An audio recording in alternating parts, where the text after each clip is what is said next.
Hey guys, welcome to Magic the Chattering. I'm Nick. And I'm Alvin.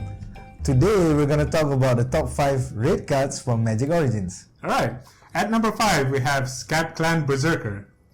This is one of my favorite cards. I feel like it's a better Eidolon of Great Revels. Well, it's going to be with Eidolon of Great Revels in the next like 1.5 months or so. Yeah, it's gonna be awesome.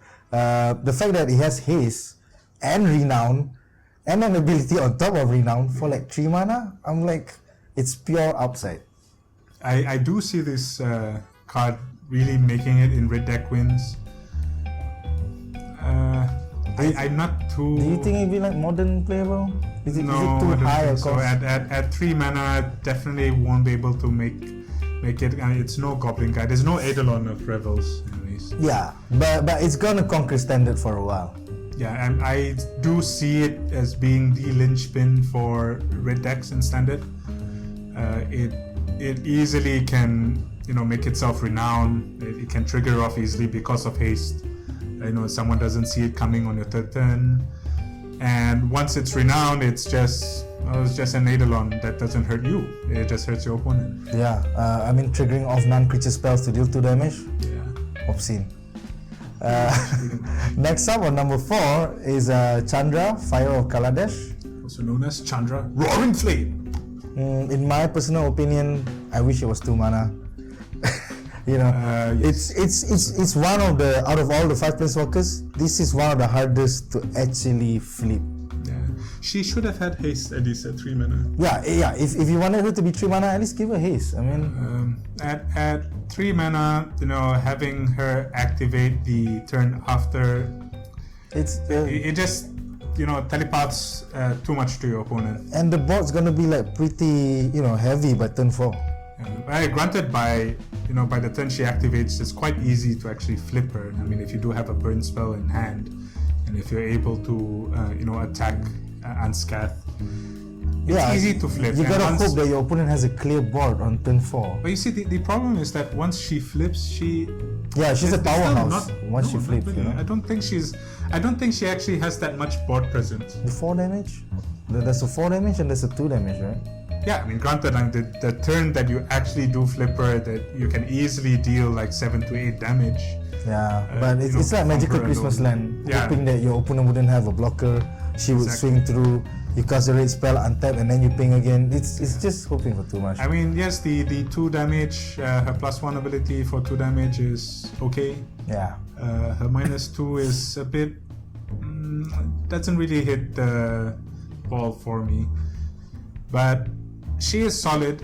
I can see her, as a 1-off or as a 2-off, just to get her to her Planeswalker mode. Maybe in a mid-range deck. Maybe not really in a red deck wins or Goblin deck. Yeah. Yeah. She seems like she needs a deck built around her. Yes, exactly. Yeah. And I think that's her one issue. She doesn't really work by herself. Yeah. You don't just put 3 copies of her in a red deck wins just like that. Exactly. Yeah. And that's why she is at our number 4. And number 3, we have Exquisite Firecraft. Mm-hmm. Exquisite Firecraft. This one's solid. It's a very solid spell. It's sorcery though, but I think that makes it fair because I've played with Uza's Rage and Char before, and those were standard quality. It keeps making top 8. Well, in a format where they still have Stoke the Flames. Oh, it's nice. Yes, to be playing good 8 Stoke the Flames. It's a good add-on to Stoke the Flames. But once Stoke the Flames rotates out, I think this will be the go-to spell. Again, it's sorcery, and it's a 3 mana sorcery. Would you rather be casting Scab Clan Berserker, or would you rather be casting Exquisite Fire? Well, when my opponent's at 10 life and lower, I wouldn't mind top decking this. It's good, especially when spell mastery. Spell mastery makes it relevant. Yeah, that's why. It's no longer uncounterable. It can deal with Dragonlord or Jutai, as long as he's not untapped. Although this card can actually be countered by Promocast command. So yeah. But it's a good spell nonetheless. It's, I think, also definitely an include in mono red decks. And that's why it's out at our number 3. Our second place is one of my favorite cards in a while. Goblin Piledriver.